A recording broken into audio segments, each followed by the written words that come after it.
Hello student, आज हम लोग पढ़ेंगे क्लास 10th का चैप्टर 6 का सबसे इम्पॉर्टेंट थ्योरम 6.6।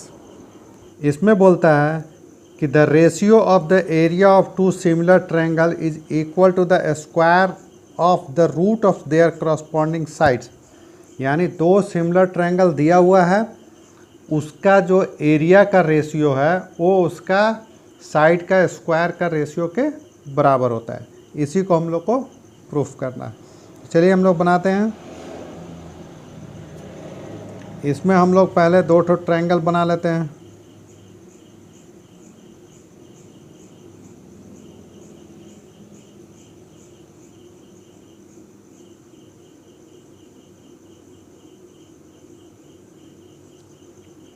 ए बी और सी,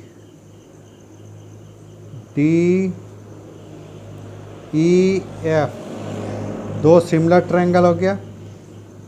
इसको हम लोग लिखते हैं गिवन में हम लोग को दिया हुआ है कि triangle A B C is similar to triangle D E F. तो हमको प्रूफ करने क्या बोल रहा है?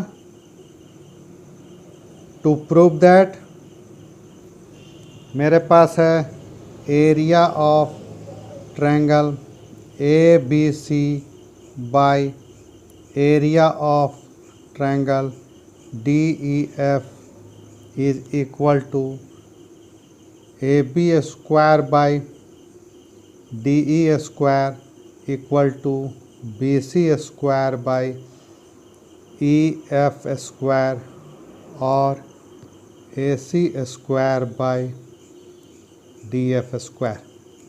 ये हम लोग को प्रूफ करना है कि उसका दोनों का एरिया का रेशियो है, उसका कोई भी साइड लेंगे उसका स्क्वायर का रेशियो जो बराबर होगा वो मेरा इक्वल आएगा।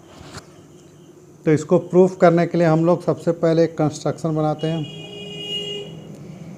तो कंस्ट्रक्शन में हम लोग ड्रॉ करेंगे एक परपेंडिकुलर इसमें और एक परपेंडिकुलर इसमें। इसमें हम लोग एल ले लेते हैं, इसमें एम ले लेते हैं। तो हम लोग कर दिए draw A L perpendicular on B C and D M perpendicular on E F. मेरा कंस्ट्रक्शन हो गया। अब हम लोग उसको प्रूफ करते हैं। चलिए लिखते हैं प्रूफ। हम लोग जानते हैं कि triangle A B C similar दिया हुआ है ट्रायंगल डी ई एफ का, और जब दो ट्रायंगल सिमिलर होता है तो उसका करस्पॉन्डिंग एंगल जो होता है वो इक्वल होता है। तो A equal to D, B equal to angle E, angle C equal to angle F, और उसका करस्पॉन्डिंग साइड का रेशियो जो होता है वो भी इक्वल होता है। तो चलिए उसको भी लिख लेते हैं। A B by D E equal to B C by E F equal to A C by D F. इसको हम लोग इक्वेशन 1 मानते हैं। अब एरिया ऑफ ट्रायंगल हम लोग को पता है कि 1/2 बेस इंटू हाइट होता है। अब इस रिलेशन से हम लोग एरिया निकालते हैं। Area of triangle A B C, तो मेरे पास हो गया 1/2, बेस मेरे पास बी सी दिया हुआ है और हाइट मेरे पास ए एल दिया हुआ है। Similar area of triangle D E F निकालते हैं।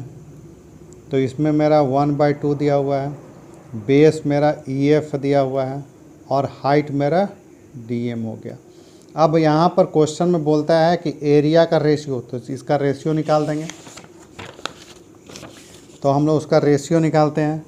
तो रेशियो निकालेंगे हम लोग, लिखेंगे area of triangle ABC by area of triangle DEF is equal to 1/2 BC into AL by 1/2 EF into DM। ये कैंसिल हो गया तो मेरे पास मिल गया area of triangle ABC by area of triangle DEF is equal to BC into AL by EF into DM, और ये मेरा सेकंड इक्वेशन हो गया। अब हम लोग दोनों ट्रायंगल में देखते हैं कंपेयर करके। A now in triangle ABL and triangle DEM। ABL और DEM में देखते हैं तो हम लोग देख रहे हैं कि एंगल B जो है वो बराबर है एंगल C का, ये मेरा E का ये मेरा गिवन दिया हुआ है। क्यों? क्योंकि मेरे को ट्रायंगल दिया हुआ था ABC is similar to triangle DEF, ये गिवन दिया हुआ था इसलिए बराबर हो गया। एंगल ALB और एंगल DME ये भी बराबर है क्योंकि दोनों 90 डिग्री है, हम लोग परपेंडिकुलर कंस्ट्रक्शन कर चुके हैं। देयरफॉर मेरा हो गया ABL is similar to triangle DEM by AA similarity rule से। दोनों सिमिलर है, अगर दोनों सिमिलर हो गया तो उसका साइड क्या हो जाएगा रेशियो में, तो AB by DE is equal to AL by DM। ये मेरा हो गया इक्वेशन थर्ड। और हम लोग को पता है AB by DE is equal to BC by EF, equation fourth. ये हम लोग का फ्रॉम 1 से। अब दोनों को कंपेयर करते हैं तो मेरा रिजल्ट आता है BC by EF is equal to AL by DM। ये मेरा सपोज फिफ्थ इक्वेशन हो गया। अब BC बाई EF और AL बाई DM ये वाला वैल्यू हम लोग पुट कर देंगे इसमें। BC by EF AL by DM के जगह पर हम लोग पुट करेंगे BC बाई EF। तो पुट कर देते हैं फ्रॉम इक्वेशन 2 एंड 5 मेरे पास हो जाएगा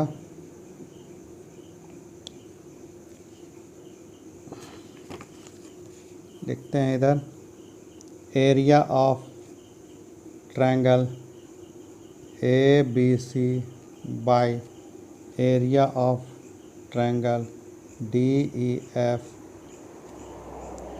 BC बाई EF। और अभी हम लोग प्रूफ किए AL के जगह पर लिखेंगे BC बाई EF, और दोनों को अगर हम लोग स्क्वायर करते हैं मतलब मल्टीप्लाई करते हैं तो BC बाई EF स्क्वायर हो गया। अब ये तो प्रूफ हो गया, और इसी का इक्वल BC बाई EF इसको हम लोग इस तरह से भी लिख सकते हैं BC बाई EF का whole square. BC by EF चूँकि वो सिमिलर है यानी तीनों का तीनों क्या होगा इक्वल होगा, इसलिए हम लोग लिख सकते हैं hence area of triangle ABC by area of triangle DEF is equal to AB square by DE square, और इसके बराबर होता है BC square by EF square, और ये बराबर होगा AC square by DF square. और यही हम लोग को प्रूव करना था। इस थ्योरम को हम लोग एरिया ऑफ सिमिलर ट्रायंगल्स के नाम से भी जानते हैं। ओके, समझ में आ रहा?